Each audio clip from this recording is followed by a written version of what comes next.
যাচ্ছে ঘোড়া নিয়ে, ঘোড়া বিক্রি করবে। আমার নবীর একটা ঘোড়া পছন্দ হয়ে গেল, সুবহানাল্লাহ। নবীজি বললেন তার নাম হলো সোহা, আরেক হাদিসে এসেছে সাহা। ওই ইহুদির নাম সাহা, তাকে বললেন যে তুমি কি আমার কাছে ঘোড়াটা বিক্রি করবে? বলতেছে হ্যাঁ। দাম নির্ধারিত হলো। নবীজি বললেন আমি একটু ঘর থেকে রাকামটা, টাকা পয়সাটা নিয়ে আসি, তুমি একটু অপেক্ষা করো। বলতে দেরি নেই, কিছুক্ষণ পর নবীজি আসার আগে এর মধ্যে আরেক ক্রেতা এসে দাম একটু বেশি বলছে। এখন তার সাথে সওদা পাকা করে দিছে। নবীজি যখন মসজিদে নববী থেকে, হুজরা শরীফ থেকে টাকা পয়সা নিয়ে আসলেন, আসার পরে বলতেছে নাও টাকা নাও। বলতেছে আমার তো ঘোড়াটা বিক্রি করে ফেলছি, আপনি কে চিনি না? নাউজুবিল্লাহ। নবীজির সাথে বার্গেনিং করা শুরু করলো। বার্গেনিং করতেছে, না আপনার কাছে তো বিক্রি করি না। বলে তুমি তো আমার কাছে বিক্রি করেছো। নবীজি মুচকি মুচকি হাসতেছেন। ওই কাফের ইহুদি আরেকজনের কাছে বিক্রি করে দিছে। এখন সে নেওয়ার আগে বলতেছে কি ব্যাপার, আপনি কি ওনার কাছে বিক্রি করেছেন? এখন মদিনা শরীফের মধ্যে সবাই জানে আমার নবী হলেন এমন নবী যে নবীর মধ্যে কোনো মিথ্যা। যখন নবীজি বললেন যে এটা তো আমি পাই, এটা তো আমার হক, তখন বলতেছেন আপনার ইসলামের শরীয়ত কি, আপনার ধর্মের শরীয়ত কি, যে এই যে আপনারা আমার মধ্যে সওদা হয়েছে কিন্তু কেউ সাক্ষী ছিল না, তাহলে এই ব্যাপারে কি হবে? বলে যে কিনেছে বা যে ওয়াদাবদ্ধ হয়েছে সে দুইজন সাক্ষী বা কিংবা একজন সাক্ষী আনবে, আর যে বলেছে যে আমি দিব তাকে কসম কাটতে হবে। এখন যেহেতু বিক্রেতা নিজেই মুনাফিকি করছে, মিথ্যা বলছে, সে তো কসম কাটতেই পারে। আমার নবী বলতেছে তখন তো কেউ সাক্ষী ছিল না। হঠাৎ করে একজন আনসার সাহাবা তিনি আমার নবীর কাছে চলে আসলেন। ওই সময় হাদিসের মধ্যে এখানে এরকম আসে যে ওই আনসার সাহাবা নবীজির কাছাকাছি আসলেন। এসে হযরত হুজাইমা বিন ইয়ামান আল আনসারি, হুজাইমা বিন ইয়ামান আল আনসারি রাদিয়াল্লাহু তাআলা, একজন আনসার সাহাবা দৌড়ায় আসলেন। এসে বলতেছে আমি সাক্ষী আমার নবীর কাছে তুমি বিক্রি করছো। সুবহানাল্লাহ। কোরআনে পাকের শুরুতে শিখাচ্ছেন ইহদিনাস সিরাতাল মুস্তাকিম, ইয়া অলমাইটি, ইয়া আল্লাহ almighty please guide us to straight path. আমরা প্রতি ওয়াক্তে নামাজের প্রতি রাকাতের মধ্যে সূরা ফাতিহা তেলাওয়াত করি কি করি না? আওয়াজ দেন না, করি কি করি না? আজকে মিলাদুন নবী এবং ফাতিহা ইয়াজদাম উপলক্ষে মাহফিল, সেই ব্যাপারে একটু বুঝার চেষ্টা করব যে শানে রিসালাত এবং শানে বেলায়াত কি বিষয়। আল্লাহ এবং রাসূল আপনার সাথে যে আছে এটা আপনার বিশ্বাস করতে হবে। আজকে বিশ্বাস করি উঠবেন ইনশাআল্লাহ। এবং দুই কাঁধের দুই ফেরেশতা দেখেন না বান্দা, আপনি আশরাফুল মাখলুকাত, সৃষ্টির মধ্যে শ্রেষ্ঠ, কিন্তু দুই কাঁধের দুই ফেরেশতা দেখেন না, এই শ্রেষ্ঠত্বের কোনো মূল্য নাই। শ্রেষ্ঠত্ব হাসিল করতে হবে। আল্লাহর ওলিরা কিভাবে এই দুনিয়াতে চলেছেন, সংসার ধর্ম করেছেন, কিন্তু জামানা আজকেও তাদেরকে স্মরণ করে। আপনি মরে গেলে 4 দিনার দিন আসবে, 40 দিন আসবে, মানুষ আপনার 40 খেতে আসবে। এসে আপনি যাদের জন্য ভাবতেন যে মানুষ কি বলবে পরিবর্তন হয়ে গেলে, এখন থেকে যদি আল্লাহর পথে রাসূলুল্লাহর পথে চলি, নামাজ কালাম পড়ি, মাথার মধ্যে সব সময় টুপি রাখি, মুখের মধ্যে লিহিয়াতুন দাড়ি রাখার সুন্নতের ব্যবস্থা করি, যদি চিন্তা করেন লেবাস আমার নবীর সুন্নত, একটু যদি জুব্বা কুব্বা পাঞ্জাবি পরি, সুন্নতে নববীর মধ্যে চলার চেষ্টা করি, মানুষ কি বলবে? হ্যাঁ, মানুষ সেটাই বলবে। 40 দিন এসে যখন গোশত পাবে না, বলে গোশতই পাই নাই, মানুষ সেটাই বলবে, ঠিক না? মানুষ শুধু আপনাকে শোনাবে, আপনার জন্য কিছুই করবে না। কিন্তু রব্বে কারীম আপনার যখন অবশিষ্ট দুনিয়ার মধ্যে কোনো অস্তিত্ব বলে কিছু ছিল না, তখনও আপনার খেয়াল রেখেছেন। আপনার মা যখন আপনাকে দেখেছে তখন ভালোবেসেছে, আপনার বাবা, আপনার দাদা, দাদি, নানা, নানি, আপনার পাড়া প্রতিবেশন, বন্ধু বান্ধব, আপনার আত্মীয় স্বজন আপনাকে যখন দেখেছিল তখন ভালোবেসেছে। তখন বলেছে অমুকের মতো, তমুকের মতো, কেউ বলেছে বাবার মতো, কেউ মার মতো, দাদার মতো, দাদির মতো, নানার মতো, নানির মতো, অথচ আপনি কারো মতো না, আপনি আপনার মতোই, ঠিক না? গভীর খেয়াল মনোযোগ রাখবেন। দুনিয়াতে এসেছেন, কানের মধ্যে ডান কানে আপনাকে আজান দেওয়া হয়েছে, যে আজানের নামাজ কখনো আদায় করেননি বান্দা আপনি। একটা নামাজ আপনার হবে যেটাকে নামাজে জানাজা বলা হয়, যেটার আজান দেওয়া হবে না। আপনি থাকবেন কিন্তু আপনার আদায় করা হবে না। রব্বে করিম প্রতিটা মুহূর্তে আমাদের জন্য এমন এমন দিক নির্দেশনা রেখেছেন, গভীর খেয়াল করলে আপনি হারিয়ে যাবেন, দুনিয়াদারি ছেড়ে দিবেন। বলবেন দুনিয়াদারি কি? এই ক্ষণস্থায়ী দুনিয়ার চিরস্থায়ী সুখ তালাশ করে লাভ নেই। আপনি যতক্ষণ পর্যন্ত দুনিয়াতে আছেন মানুষ আপনাকে ভালো বলবে, খারাপ বলবে। যখন মৃত্যু বরণ করবেন, মৌতের বিছানায় যখন শুয়ে যাবেন, আজরাইল আলাইহিস সালাম আপনার জান কবজ করবে, তখন আর কেউ আপনাকে গালি দিবে না, সবাই একসাথে বলবে লোকটা ভালো ছিল। আওয়াজ দেয় না, ঠিক না? প্রতি ওয়াক্তে নামাজের মধ্যে সূরাতুল ফাতিহা রব্বে করিম কেন রেখেছেন? এক হাদিসের মধ্যে এসেছে সূরা ফাতিহা 7 আয়াতের উপরে, জাহান্নাম ও 7টা।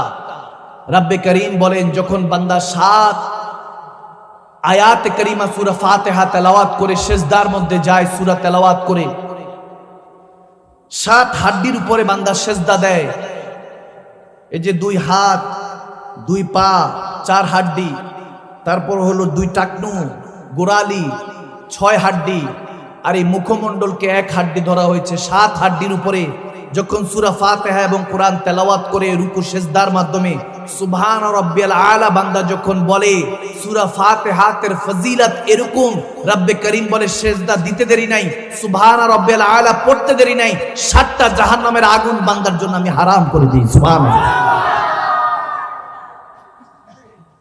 কিন্তু প্রশ্ন হলো, আপনি যে কোনো নামাজ আদায় করেন সূরা ফাতিহা পড়তেই হয়। আওয়াজ দেয় না? সূরা ফাতিহা ছাড়া নামাজ হবে? এই এলাকার মধ্যে কি হয়ে যায়? আওয়াজে মনে হুজুর হয়ে তো যায়। সূরা ফাতিহা ছাড়া নামাজ আদায় হবে? প্রশ্ন হলো প্রতি রাকাতে কেন? প্রতি রাকাতেই শুরুতে সূরা ফাতিহা কেন? উম্মুল কোরআন বলা হয় সূরা ফাতিহাকে। আপনি শুরু বুঝে যাবেন, শেষ বুঝিয়ে দিবে কে? আওয়াজ দেয় না কে? আলহামদু থেকে ওয়ান নাস 6666 আয়াত আপনার জন্য আমার জন্য নাজিল হয়েছে বান্দা। আপনি শুরু বুঝে গেলে শেষ বুঝিয়ে দিবে আল্লাহ। যেমন দেখেন সূরা ফাতিহা উম্মুল কোরআন, কোরআনের মা বলা হয়, কোরআনের মূল বলা হয়। সূরা ফাতিহা তেলাওয়াত করলে কোরআনের সওয়াব পাওয়া যায়। সুবহানাল্লাহ বলেন। দ্বিতীয় সূরা যদি বলি, সূরা শুরু হয় সূরা বাকারা থেকে আর সূরা নাস শেষ। বাকারা মানে হলো পশু, একটা গাভীর নাম, একটা পশুর নাম। বাকারাতুন গাভী। আল্লাহ গরু একটা পশু দিয়ে কোরআন শুরু করেছেন। ওয়ান নাস সূরাতুন নাস দিয়ে, মানুষ দিয়ে কোরআন শেষ করেছেন। সিলেবাসটা এমন ভাবে সাজিয়েছেন যে বান্দা তোমার মধ্যে সবই আছে যা পশু পাখির মধ্যে আছে।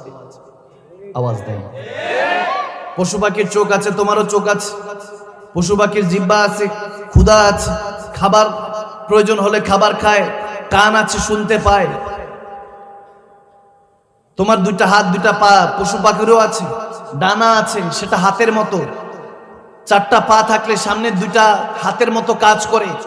দেখবেন একটা গাভী যখন কোনো কিছু গায়ের মধ্যে বসে, মাছি টাছি বসে, হয়তোবা লেজ নাড়ে, নয়তোবা সামনের পা গুলি উঠাতে থাকে। আওয়াজ দেন, ঠিক না? অর্থাৎ তোমার মধ্যে যা আছে, পশু পাখির মধ্যে বান্দা সবকিছু আছে। তোমার যখন হাজাত হয়, তুমি হাজাত করো, প্রস্রাব পায়খানা করো, পশু পাখিও তা করে। সন্তান প্রডিউস করো, জন্ম দাও, পশু পাখিও তা করে। কিন্তু বান্দা তুমি আশরাফুল মাখলুকাত, এজন্য তার কারণ হলো তোমার মধ্যে আকল আছে, তোমার মধ্যে ঈমান আছে, নূর আছে, ঠিক না? এই জন্যই তোমাকে বাকারা থেকে নাস হতে হবে, পশু থেকে মানুষ হতে হবে। আপনি যেটা এখন আছেন এটা তো মানুষ না, পশু। বলতে পারেন হুজুর কি বলেন, আমি পশু? হ্যাঁ পশুই। কেন? কারণ হলো যদি চিন্তা করেন হুজুর আমি জীবনে কখনো মিথ্যা বলি নাই, কখনো চগলখড়ি করি নাই, কখনো গুনাহ করি নাই, তাহলে আপনি মানুষ। মুমিন অনেক উপরের মাকাম, ওলি আল্লাহ অনেক উপরের মাকাম, অত দূরে যাওয়া লাগবে না, আগে মানুষ হও।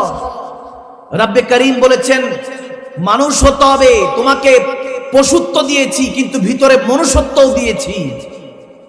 প্রত্যেক বছর মিলাদুন নবীর মাহফিল, ফাতেহ আজদাম মাহফিল, কোরআন সুন্নাহর মাহফিল, প্রতি বছরে রমজানের চাঁদ উঠে, রমাদানের চাঁদ উঠে, সেহরি, ইফতার, তারাবি, ঈদুল ফিতর, ঈদুল আজহা, কোরবানি, গরুর দাম কত, হাকায়া কোরবানি দেই, তারপরে আবার মহরম, আবার মাহফিল, আবার কত সিজন, আবার সবে কদর, সবে বরাত, লাইলাতুল মেরাজ, মেরাজুন নবী সব পালন করি, আবার লক্ষ লক্ষ হাজি হজ করতে যাই, আবার হজ করে এসে ওমরা করে এসে যে সেই দুনিয়াতে গুনাহগারের মধ্যেই থাকে। এসব মাহফিল করে লাভ কি? আপনি একা পরিবর্তন হয়ে যেতে হবে। আপনি স্বামী হলে স্ত্রীর জন্য আপনি পরিবর্তন হয়ে যেতে হবে। আপনি বাবা হলে আপনার সন্তানের জন্য পরিবর্তন হয়ে যেতে হবে। মা হলে সন্তানের জন্য পরিবর্তন হয়ে যেতে হবে। কারণ কারোর সাথে ধোঁকা দিয়ে আপনি বোকা বানাতে পারবেন না। ধোঁকাটা আপনি কাউকে বানাচ্ছেন না, নিজেকে। যেই ধোঁকাগুলি আপনি বান্দাকে দিচ্ছেন, মূলত এই ধোঁকাটা আল্লাহ রাসূলের সাথে দিয়ে নিজেকে বোকা বানাচ্ছেন, ঠিক না? এই জন্য সূরাতুল ফাতিহা শুরুতে রেখেছেন রব্বে করিম। আমার আল্লাহ জানেন বান্দা নিজে চলতে পারবে না, এজন্য আমরা বলি ইয়্যাকা না'বুদু ওয়া ইয়্যাকা নাস্তাঈন। হে আল্লাহ, তোমারই ইবাদত করি, তোমার কাছে প্রার্থনা করি। সুবহানাল্লাহ। বুঝে পড়েন না, মাঝে মাঝে বুঝে পড়ার চেষ্টা করেন। ইমাম সাহেবের পিছনে পড়েন কিংবা নিজে নিজে পড়েন নামাজ, কোনো সমস্যা নেই, কিন্তু বুঝে পড়েন। কেউ আপনারা যদি ফোন করে রাত এরকম দিনের বেলায় বা রাতের বেলায় একটা ফোন করে যদি বলে হ্যালো চিং চুং পাং কিং কুং খাং, কি বুঝবেন আপনি? আপনি তো গালি দিতে পারেন যে কেডারে এত রাতের মধ্যে কে ফোন করে বিরক্ত করছিস, কি চিং চুং পাং আওয়াজ দেয়, তাকে গালি দিবেন। কারণ কেন? কারণ আপনি ওই ভাষা বুঝেন না। চাইনিজ ভাষায় কথা বললে, জাপানিজ ভাষায় কথা বললে, কিংবা অন্য কোনো ভাষায় কথা বললে, জার্মানি, অনেক রকমের ল্যাঙ্গুয়েজ, এই সারা বিশ্বের মধ্যে কত রকম ভাষা, কত রকম মানুষ, কত রকম ভাষা। আপনি আপনার বাংলা ভাষা কি মনে করতেছেন একটাই ভাষা? না, পৃথিবীর অঞ্চলে বিভিন্ন জায়গায় গিয়ে দেখেন এক এক দেশের এক এক ভাষা, ঠিক কি না? শুধু বাংলাদেশের মধ্যেই তো কত রকম ভাষা। চট্টগ্রামের ভাষা আলাদা, নোয়াখালীর ভাষা আলাদা, সিলেটের ভাষা আলাদা, পাবনার ভাষা আলাদা, খুলনার ভাষা আলাদা, ঢাকার ভাষা আলাদা। ঢাকায় গেছি, কই থেকে আইছোস, ভালো আছোস, কথাবার্তা এরকম। চট্টগ্রামে আছিস, কেন আছোস, ভালো আছোস নি। তারপর আবার সিলেটে গেছি, হুজুর খালি ভাগাইতা শুন আর ভাগাইতা শুন। এক এক দেশের এক এক ভাষা, আমারই বাংলা ভাষা, ঠিক না? এক এক দেশের এক এক ভাষা। আপনি নিজের ভাষা ছাড়া অন্য ভাষাই বুঝেন না। তাহলে কোরআনের ভাষা যদি আপনি ঠিক মতো না বুঝেন, রবের সাথে কথা বলছেন আলহামদুলিল্লাহি রাব্বিল আলামিন আর রহমানির রহিম মালিকি ইয়াউমিদ্দিন, বলতেছেন আল্লাহর সাথে কি আপনি নিজেই জানেন না। তাহলে কি শান্তি আসবে, মজা আসবে? আওয়াজ দেন, আসবে? এজন্য আপনাকে জানতে হবে। ফরতুল আইন করা হয়েছে কোরআন শিক্ষা গ্রহণ। এই মজলিসগুলোকে তামাশা বানায়েন না, আপনাদের কাছে করজোরে রিকোয়েস্ট। এগুলোকে তামাশা বানাবেন না, এগুলোতে শিক্ষার কথা বলবেন। আমার কাছে লক্ষ লক্ষ যুবকরা একটাই প্রশ্ন, শায়েখ হুজুর আপনার কাছে একটাই প্রশ্ন, আমরা কোনো ফিতনা ফাসাদের কথা শুনতে চাই না, আমরা আল্লাহ আল্লাহ রাসূলের প্রেমের কথাটা শুনতে চাই।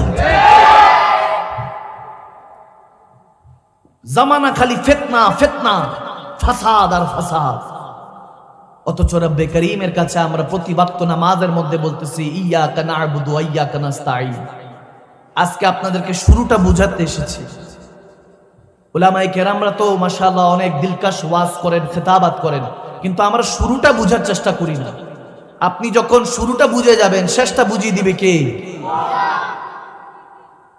মনে রাখবেন, বুঝার মতো বুঝতে হবে, খুঁজার মতো খুঁজতে হবে।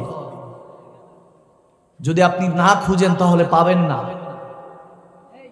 আপনার যদি ক্ষুধা লাগে, আপনি রান্না করতে হবে, তার আগে বাজার করতে হবে, তারপরে তরকারিগুলো কোটাকাটি করতে হবে, রান্না করতে হবে, অনেক প্রসেসিং আছে, তারপরে গিয়ে লোকমা দিয়ে চাবাইতে হবে, পেটে গেলে তারপর শান্তি। এর আগে পর্যন্ত আপনি বুঝবেন না। আজকে আপনাদের ঘুম ভাঙাতে এসেছি। আমি এখনো ওয়াজ শুরু করিনি, যদিও আধা ঘন্টা 40 মিনিট হয়ে গেছে, এখনো ওয়াজ শুরু করিনি। যখন শুরু করব তখন আর উঠতে পারবেন না, আরো যারা মানুষ দাঁড়ায় আছেন এই সেই। এমন অবস্থা হবে যে মনোযোগে এত অবস্থা হবে, ভুলেই যাবেন যে আরে দুনিয়াদারি কত পেরেশানি নিয়ে বসছিলাম, সব তো গায়েব হয়ে গেছে। বুকে হাত দিয়ে বলেন, এখন কোনো পেরেশানি কাজ করতেছে? করবে না। আল্লাহ রাসূলের মহব্বতটা এরকম। ওলি আল্লাহদের মারেফাত হলো আল্লাহ ওয়ালাদের মারেফত হলো তেনারা দুনিয়াদারি বুঝেন, কারণ চলেন তো নবীর দেখানো পথে। আতিউল্লাহ আতিউ রাসূল ওয়া উলিল আমরি মিনকুম, আল্লাহ আল্লাহ রাসূলের ইতাআত করতে হবে, গোলামি করতে হবে। কোন শাইখের তরিকত আল্লাহর ওলির মাধ্যমে ওলি আল্লাহর সোহবত নিয়ে দ্বীন ইসলামের পথে চলতে হবে, ঠিক না? তখন আপনার কাছে বুঝে আসবে ইসলাম, দুনিয়াদারি বুঝে আসবে। এমনিতে তো মরিচের কেজি এখন মনে 450। হ্যাঁ, কি আমি মনে ভুল বললাম? কি জানি শুনলাম পটলের কেজি নাকি 150 টাকার মতো। কয়দিন আগে যখন পেঁয়াজের কেজি 300 350 হয়েছে, আপনারা তো আলমারিতে সাজায় রাখছেন, বলছেন স্বর্ণ অলংকার দরকার নাই, পেঁয়াজ কিনা বড় লোক হয়ে যাবো। এখন তো এমন এমন পণ্য আমাদের কাছে যেগুলোর এমন এমন দাম, সবগুলির দাম যখন 300 400 500 টাকা, কেউ আর কোনো কথা বলে না। আশ্চর্য দুনিয়ায় বসবাস করি। আগে জালেম জুলুম করেছে, আমরা মজলুম ছিলাম, যারা মজলুম ছিলাম প্রোটেস্ট করেছি, বিক্ষোভ মিছিল সব করে দেশ স্বাধীন করে আবার যেই জায়গায় বসছি, মজলুম থেকে এখন আবার আমরা জালেম হয়ে গেছি। আপনি 5 স্টারে বসে বসে খাচ্ছেন, আমি দায়িত্বহীন কণ্ঠে বলতে চাই, যারা দিন এনে দিন খায়, যারা কষ্ট করে, যারা মধ্যবিত্ত নিম্ন মধ্যবিত্ত, যারা কারো কাছে চাইতে পারে না, আল্লাহর কাছে শুধু চোখের পানি ফেলে, মনে রাখবেন আল্লাহ বান্দার হক মাফ করবে না, নিজের হক মাফ করে দিতে পারে, বান্দার হক মাফ করবে না, ঠিক না? দ্রব্যমূল্যের দাম এই সিন্ডিকেট করছো যারা, তাদের উদ্দেশ্যে বলতে চাই, যারা গরিবের পেটের মধ্যে লাথি দিচ্ছ, মনে রাখবা হাসরের ময়দানে এটা আল্লাহর কাছে হিসাব দিতে হবে। আল্লাহ ছাড় দেন, ছেড়ে দেন।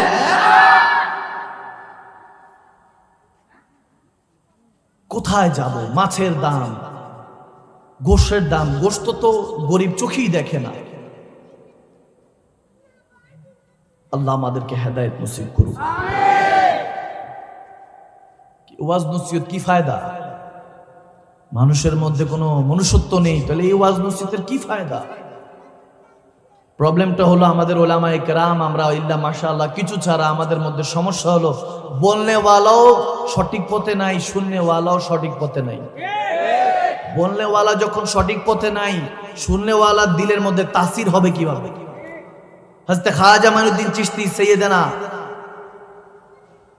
গরিবে নওয়াজ মাইনুদ্দিন চিশতি আজমিরি সঞ্জেরি 90 লক্ষ বেদিনকে কলমা পড়িয়ে মুসলমান বানিয়েছেন। 90 লক্ষ, সুবহানাল্লাহ কয় না? আমরা একজন যদি, যে মাদানী সাহেব একজন হিন্দুকে মুসলমান বানিয়েছেন, বিধর্মীকে মুসলমান বানিয়েছেন, ভাইরাল হয়ে যাবে, ভিডিও ভাইরাল, যে মুসলমান বানিয়েছেন, মানুষ বাবা দিবে। আজকে এই এলাকার মধ্যে সবাই শুধু এটাই বলতে থাকবে যে একজন মুসলমান হয়েছে আজকে আমাদের মেহফিলে। 90 লক্ষ মুসলমান। তখন তো ক্যামেরার যুগও ছিল না, সোশ্যাল মিডিয়ার যুগও ছিল না। কি জুবান ছিল, কি তাসির ছিল! বেদিন কালমা পড়ে মুসলমান হয়েছে 90 লক্ষ। এটা হলো ফয়জে মুর্শিদের বদৌলতে। খাজা উসমান হারুনি চিশতি আলাইহি রাহমাত, তেনার ফয়জ প্রাপ্ত খাজা মাইনুদ্দিন চিশতি আল্লাহর ওলি সোহবত নিয়েছেন, ওলি আল্লাহর সোহবত নিয়েছেন। উলামায়ে কেরামের সোহবত নেওয়ার কারণে দিল মক্কা মদিনা হয়ে গিয়েছে। যে ওই চেহারা দেখেছে সেই কলমা পড়ে মুসলমান হয়ে গিয়েছে। সুবহানাল্লাহ। কথা বোঝা যায়? কি খাজা মাইনুদ্দিন চিশতি কি আপনার আমার মতো না? আপনার আমার মতোই মানুষ তো, নাকি মঙ্গল গ্রহ থেকে আসছে? আওয়াজ দেন। এই দেশের মানুষই তো, পৃথিবীর মানুষই তো, পৃথিবীর বাসিন্দা ছিলেন। হাকিকত বুঝেন, মারেফত বুঝেন। এত ওয়াজ শুনে লাভ নাই। আল্লাহ রসুলের পাকের মহব্বত অন্তরে আনার চেষ্টা করেন। একজন আরেকজনের হক মেরে দেন, একজন আরেকজনের সাথে ওয়াদা করলে খেলাফ করে। যখন কথা বলেন মিথ্যা বলেন, একটা মিথ্যা ধামাচাপা দেওয়ার জন্য 100টা মিথ্যা বলেন। বান্দা, এই জিন্দেগির কোনো মূল্য নাই। মরে যাবেন, কেউ মনেও রাখবে না। যাদের জন্য বলছেন তারা নাকে টিপ দিয়ে বলবে লাশটা তাড়াতাড়ি গর্তে দাও, গর্তটার নাম কাবার, ওটাই আপনার ঠিকানা। আপনার কাফনের কাপড় ছাড়ার কিচ্ছু নিতে পারবেন না, এটাই বললাম। তাও তো রব্বে করিমের দয়া, আসছেন তো একদম উলঙ্গ হয়ে, কোনো কাপড়ও ছিল না গায়ের মধ্যে, কিন্তু যাওয়ার সময় তো রব্বে করিম 3টা কাপড়ের ব্যবস্থা করে দিচ্ছে। সুবহানাল্লাহ। এই চেহারাটা এখনো খোলা আছে, ঢেকে তো ঠিকই যাবেন রবের কাছে। সাদা কাফনের কাপড়, সাদা হলেই সবকিছু ভালো না, কালো হলেই সবকিছু খারাপ না। যেমন সাদা কাফনের কাপড় আছে, তেমনি ভাবে কালো কাবার গিলাফও আছে। এজন্য বুঝার মতো বুঝতে হবে। বান্দা ওয়াদা করেন, খেলাফ করেন কেন? কথা বলেন, মিথ্যা বলেন কেন? কেন পরিবর্তন হতে কেন? আপনার সমস্যাটা কোন জায়গায়? কি কি এমন দেখেছেন? কি কোন জিনিস আপনাকে এরকম মাতোয়ারা করে দিয়েছে যে জান্নাতে সুগ্রাণ পাওয়ার ইচ্ছা হয় না, একবার কামলিওয়ালা নবীর দিদার পেতে ইচ্ছা হয় না? কিসে আপনাকে এত পাগল করেছে? কোন জিনিস আপনাকে মওলা থেকে দূরে ঠেলে নিয়ে যাচ্ছে? সেই স্ত্রী হোক, মা বাবা হোক, সন্তান হোক, তালাক দেন, তাদেরকে দূরে ঠেলে দেন, কিন্তু আল্লাহ রাসূলকে ছাইরেন না। কবরে নবী, হাসরে আল্লাহ ছাড়া কোনো গতি নেই।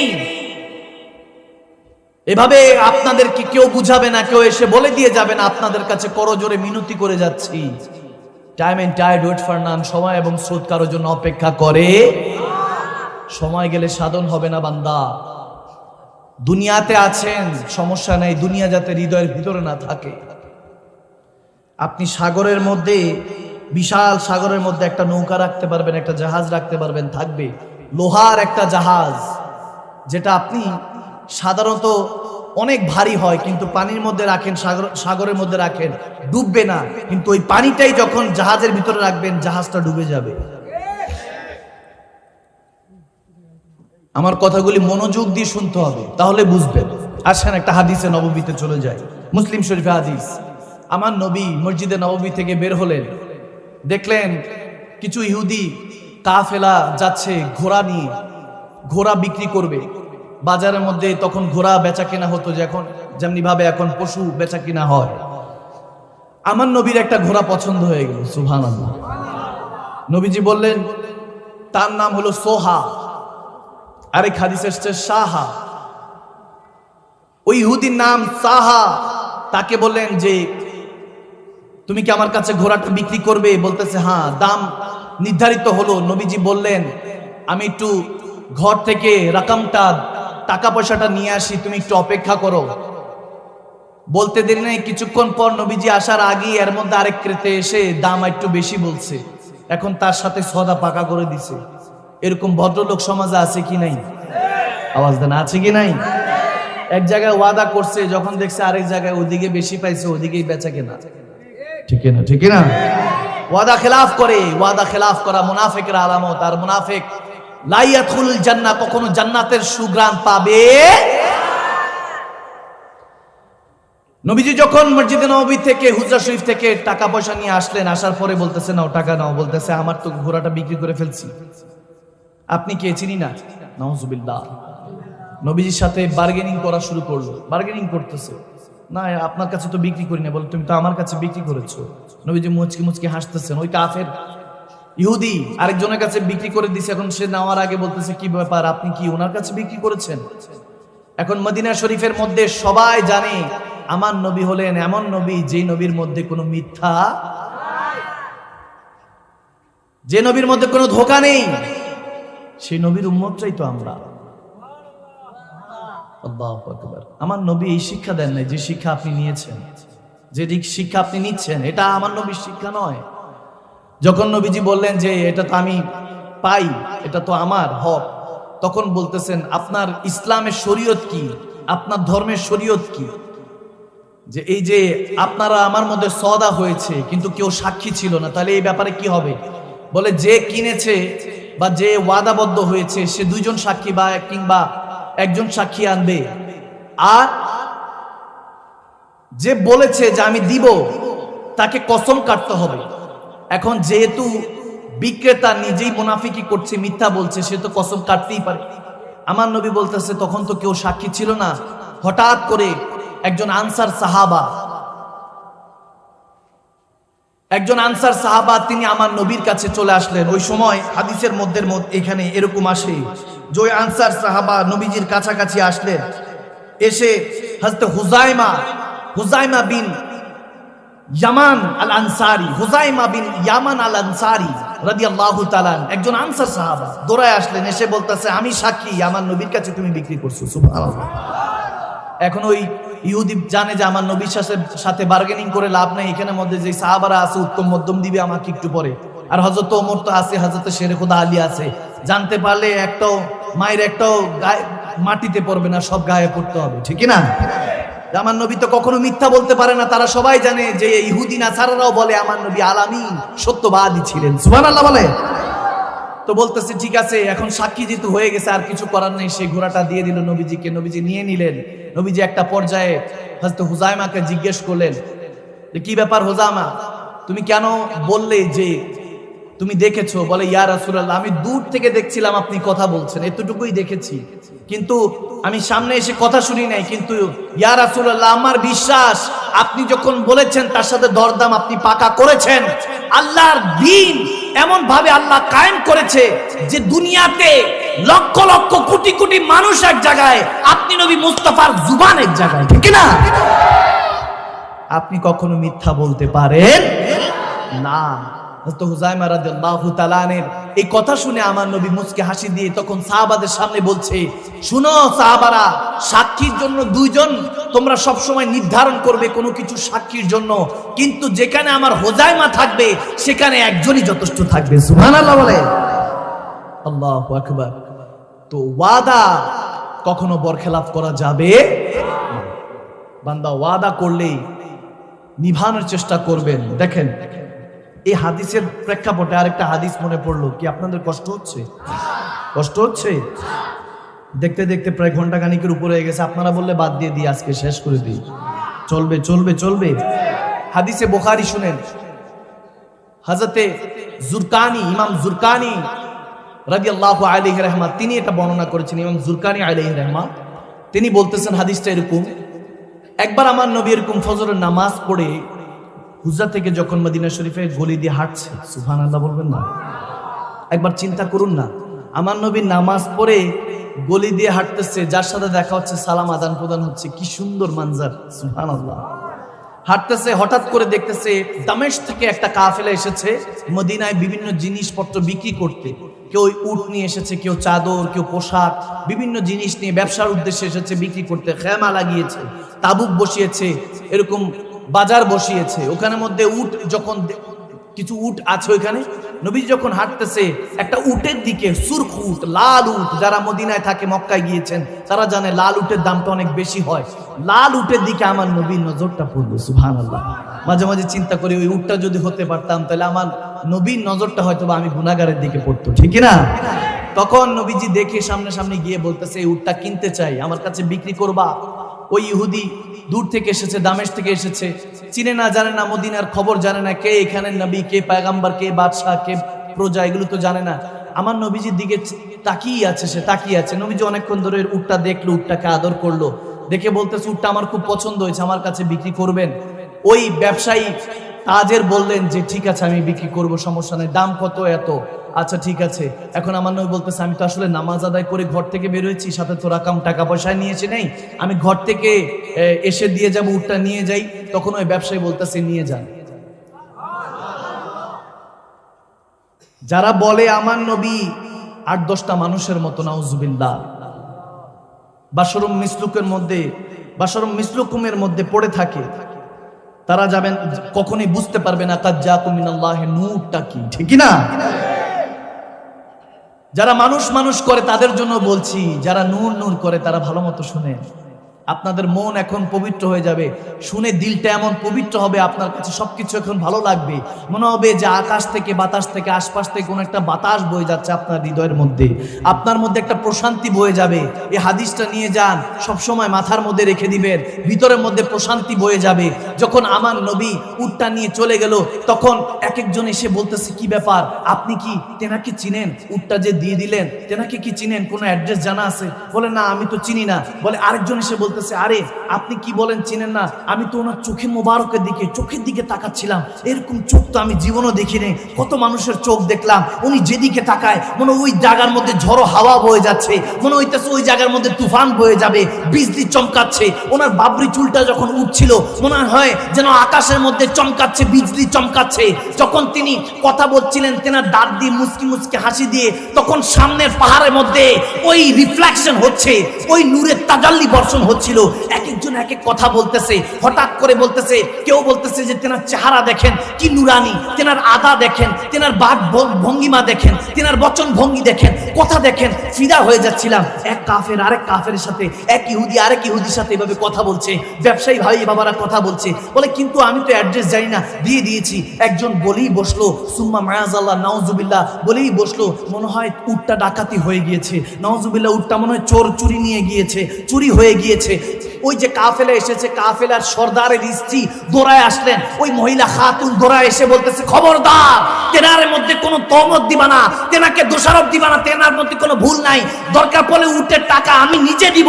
তখন তারা শুকরিয়া আদায় করলো, যাক কেউ তো একজন আছে যে কাফেলার মধ্যে তেনাকে চিনে, যাক আলহামদুলিল্লাহ, আমরা খুশি, আমরা শুকরিয়া আদায় করছি পরওয়ারদিগারের যে একজন হলো চিনে। তখন ওই খাতুন বলতেছে, চিনি তো আমিও না, চিনি তো আমিও না, আমিও জানি না তিনি কে। বলতেছে, তাহলে আপনি কেন রকম দিতে চাচ্ছেন, কেন কিমাত আদায় করতে চাচ্ছেন? বলতেছে, আরে তুমি কি তেনার চেহারা দেখো নাই? তিনি যখন চেহারা দিয়ে কথা বলছেন, ওই নুরানি শাকাল দেখে মনে হচ্ছিল যে এই চেহারা কখনো মৃত্যু হতে পারে না, ধোঁকাবাজ হতে পারে না। আরে যখন আশিকে রাসূলরা দেখে, আমার নবীকে দেখলে মান রানি ফাকাত জাল হক, আল্লাহকে দেখে, যখন ওই আশিকা দেখে বলতেছে আমি রকম আদায় করব, এমন অবস্থায় আমার নবীর গোলামরা চলে আসলো, সাহাবা রাসূলরা চলে আসলো, এসে বলতেছে, এই তোমরা এই কাফেলার সদস্যরা, দামেস্কবাসীরা, তোমরা যারা সওদা করতে এসেছো বা মাল বিক্রি করতে এসেছো, আমাদের পয়গম্বরের রাসূল, আমাদের আকা মদিনা, তাজেদারে মদিনার কাছে, আমাদের সরকার দো আলমের কাছে একটা উটকে বিক্রি করেছো, আসো আমরা টাকা আদায় করছি, টাকা দিতে যাচ্ছি। তখন বলে, যাক আপনারা কি তেনাকে চিনেন? বলে, হ্যাঁ, আমাদের পয়গম্বর, আমাদের দো জাহানের বাদশা নবী হয়, উম্মতের কান্ডারি নবী হয়। তখন ওই ব্যবসায়ীরা বলতেছে, আরে লেনা দেনা পরে, আগে বলেন আমাদের সমস্ত কিছুই কোরবান হয়ে গিয়েছে, এখন উট ছাড়েন, আমরা পেরেশান হয়ে আছি যে তিনি কে ছিলেন। তখন বলতেছে, তোমাদের মোবারকবাদ, তোমাদের কাছ থেকে যিনি সওদা কিনেছে তিনি আর কেউ নয়, তিনি কামলিওয়ালা নবী, আল্লাহর প্যারা হাবিব ছিলেন।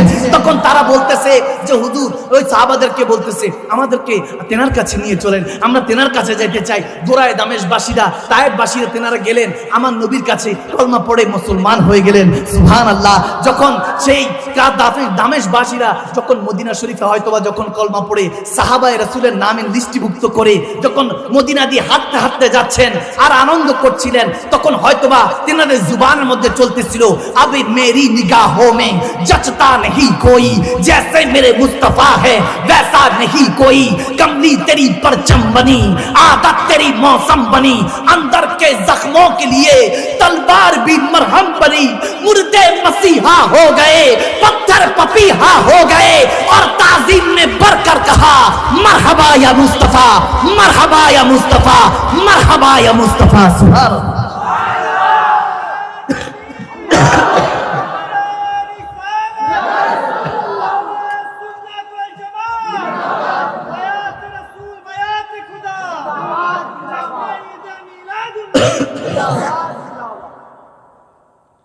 আল্লাহু আকবার। সুবহানাল্লাহ বলবেন না? जमाना छूट जाए रूठ जाए खल्क तो क्या गम, न छूटे हाथ से दामन तुम्हारा या रसूल अल्लाह, न छूटे हाथ से दामन तुम्हारा या। जब भी मेरी हो संगे दर तुम्हारा या रसूल अल्लाह, जब भी मेरी हो, जब भी मेरी हो दर तुम्हारा या रसूल या रसूल अल्लाह न छूटे हाथ से दामन तुम्हारा या रसूल अल्लाह सलातुनिया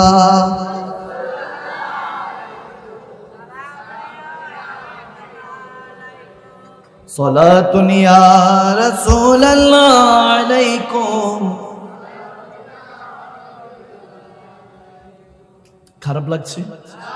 চলবে চলবে, সবকিছুর মধ্যে শিক্ষা আছে, শিক্ষা গ্রহণ করুন। মনে রাখবেন শয়তান আপনাকে ধোঁকা দিবে, সব সময় ধোঁকা দিবে।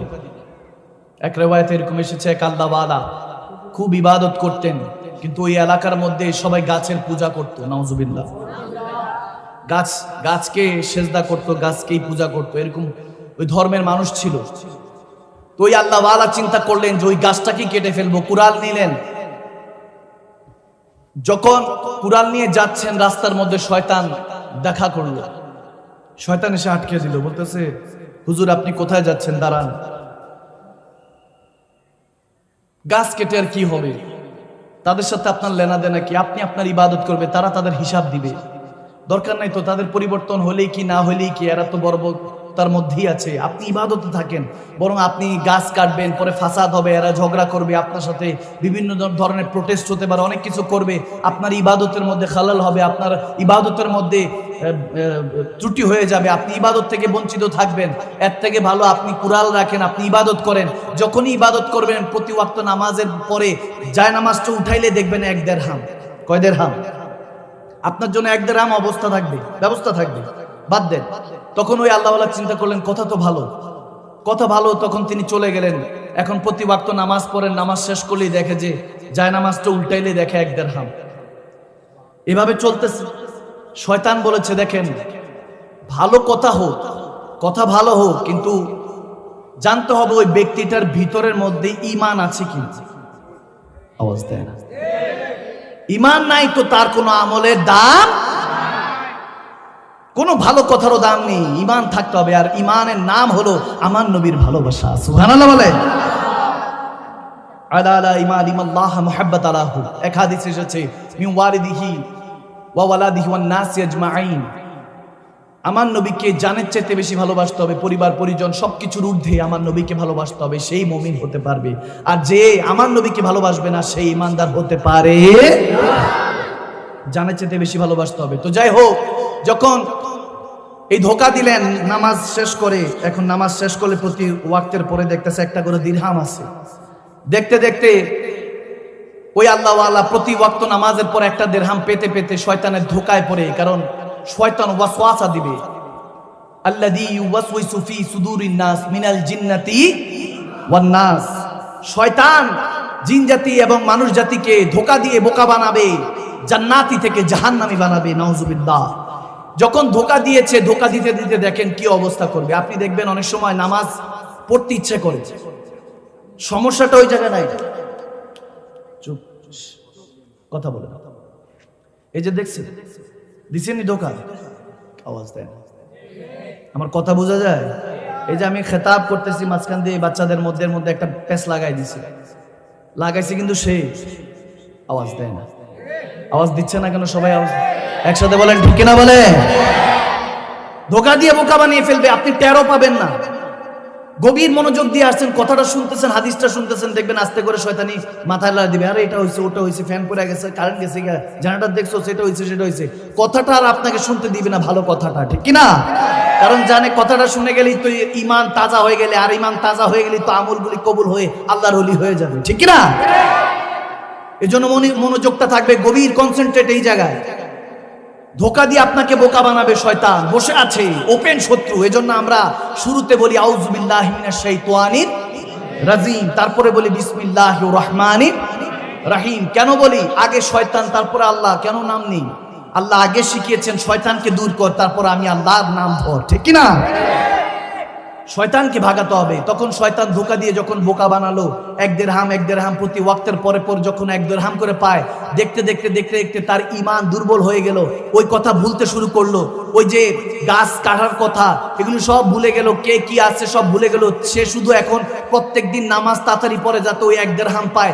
দেখতে দেখতে দেখতে দেখতে ঈমানের নূর চলে গেল। একটা পর্যায়ে যখন দুর্বল হয়ে গেল, এখন আর নামাজ পড়ার পর শয়তান আর এক দেড়হাম দেয় না, নামাজ পড়ার পর আর ওই এক দেড়হাম দিচ্ছে না।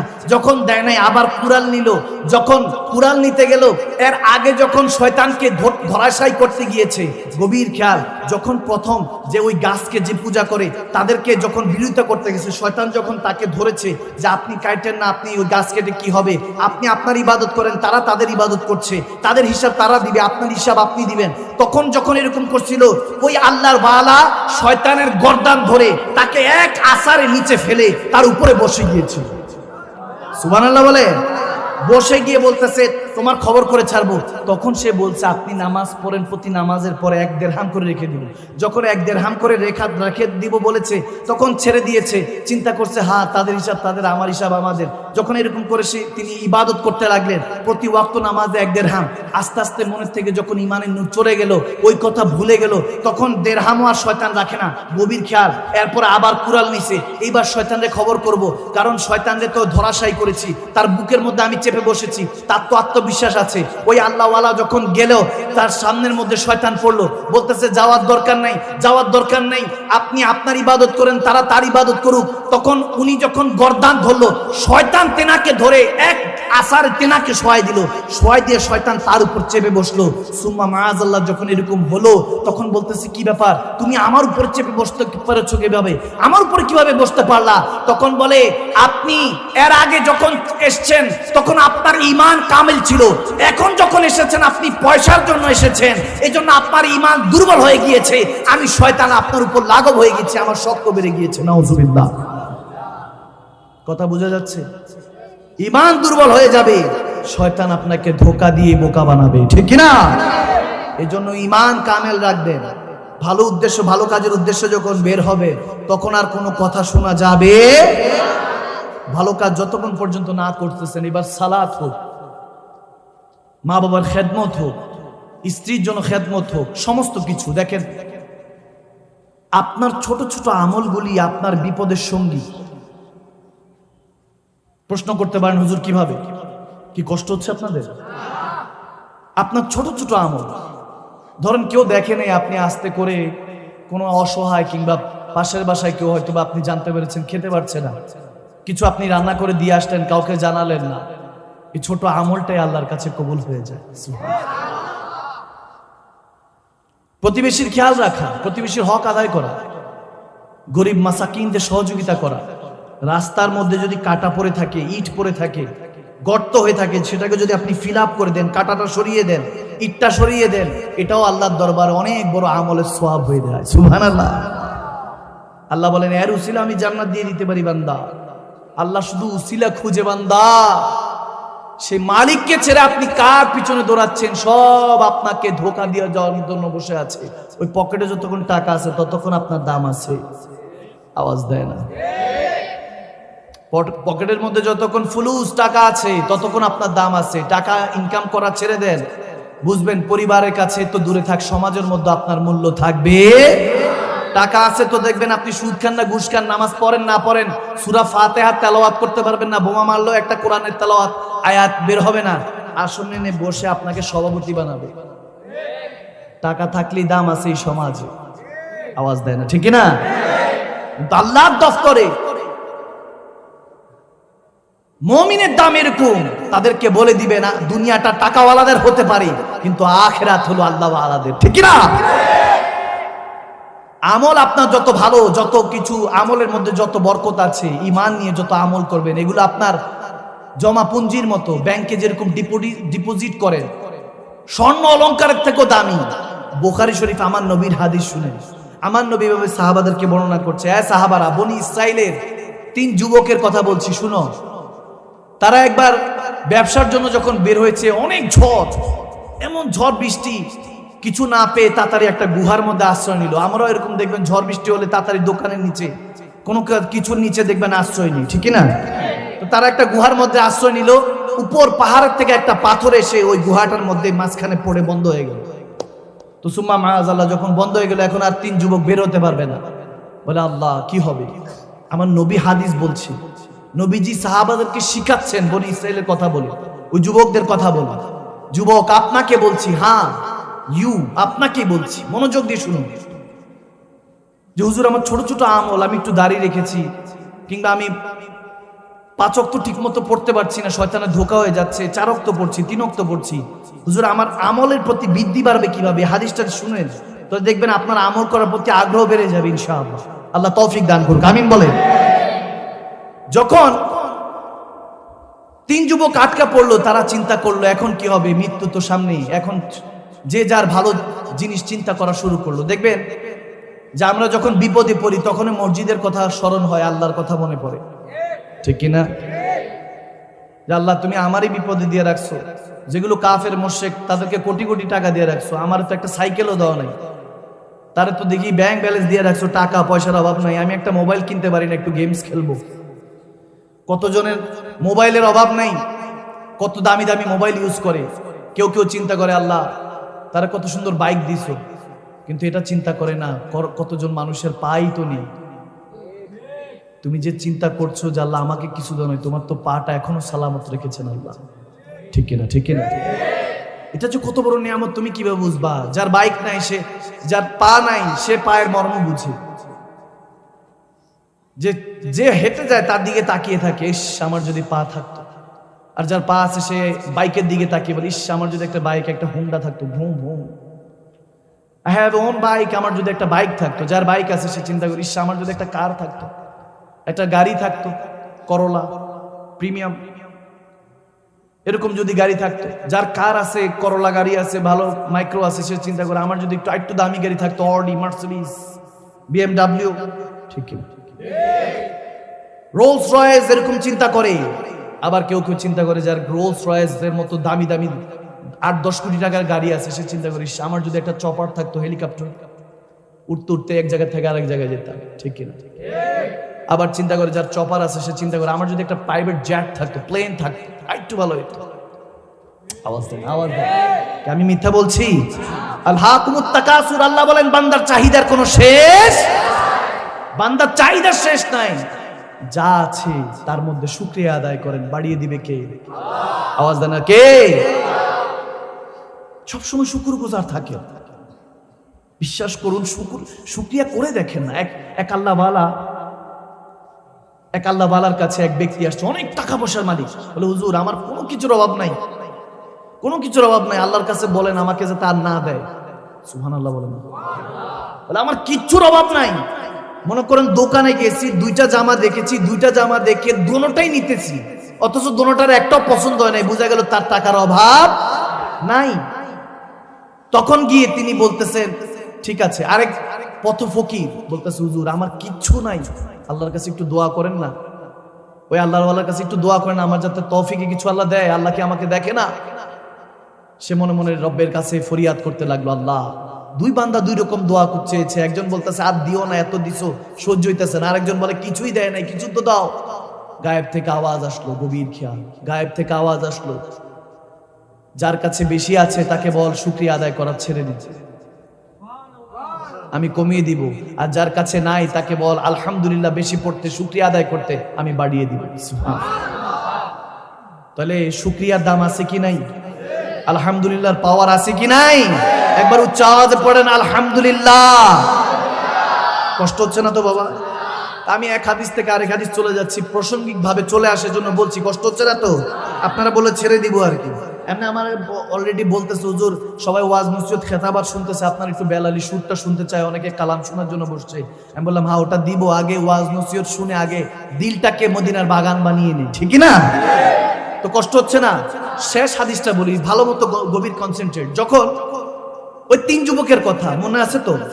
আমার নবী বুখারী শরীফ হাদিস, বনি ইসরাইলের 3 যুবক বের হয়েছে ব্যবসা করবে। প্রতিমধ্যে ঝড় তুফান আশ্রয়ের জন্য গুহার মধ্যে প্রবেশ করলো।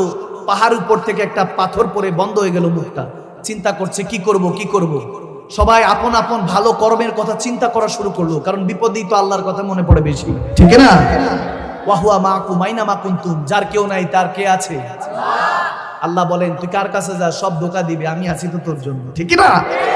যখন এরকম চিন্তা করছে আল্লাহ কি হবে, প্রথম যুবক চিন্তা করছে আল্লাহ আমি জীবনে যত কিছু করেছি, একটা জিনিস করেছি যে আমি রাতের বেলা কাজটা শেষ করে এসে, আমার স্ত্রী সন্তান ছিল, মা বাবা, বুড়া মা বাবা ছিল, বৃদ্ধও ছিল, আমি দুধ নিয়ে আসতাম, প্রথম আমার মা বাবাকে দিতাম, তারপর আমার স্ত্রী সন্তানকে দিতাম, মা বাবার খেদমত করতাম।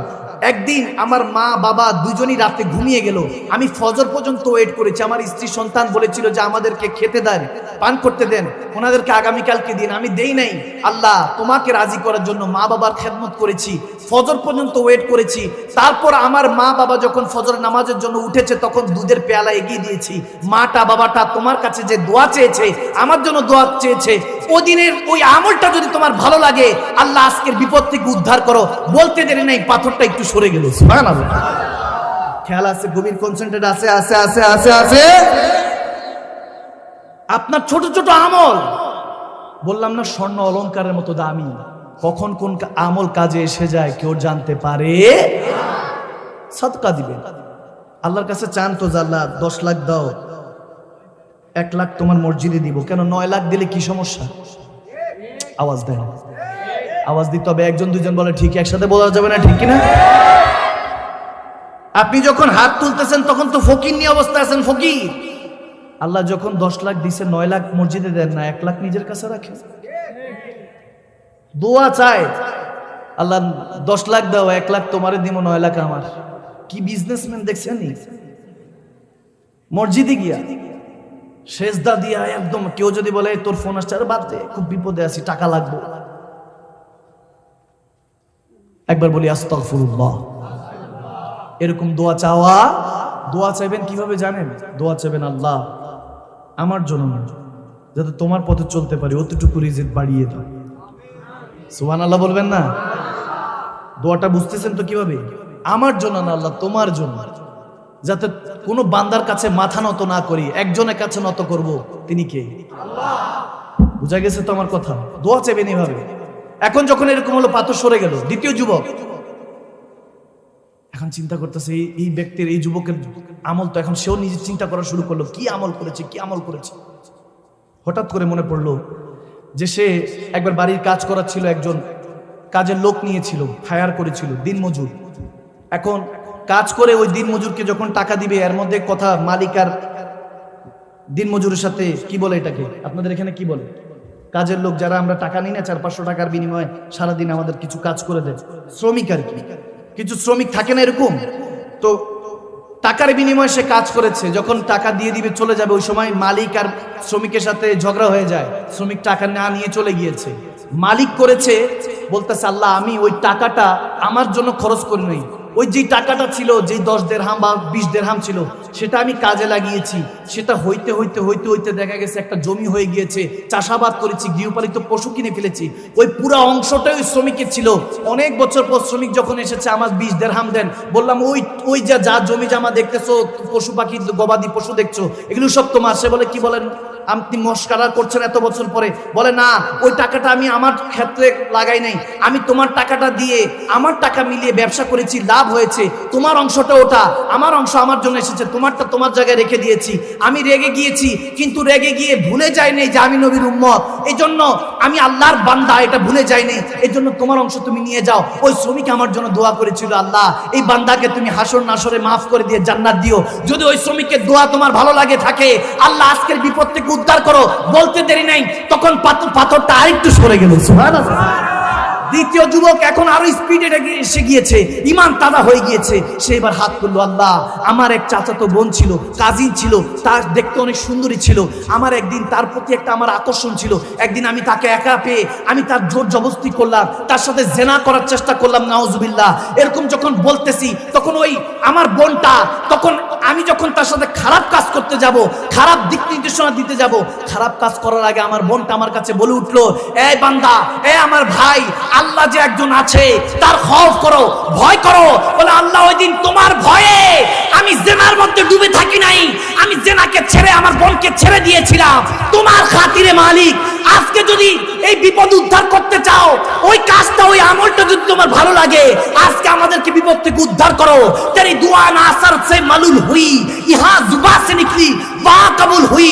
বলতে দেরি নেই, তৃতীয় ব্যক্তির ওই আমলের কথা শুনে সাথে সাথে পাথরটা সরে গেল। আমার নবী বললেন, তোমাদের আমল এরকম দামি স্বর্ণ অলংকারের মতো, বিপদে যখন পড়বা ওই আমলের সাদকা আল্লাহর দরবারে দিবা, আল্লাহ তোমার বিপদ থেকে আসান করে দিবে। সুবহানাল্লাহ। আল্লাহ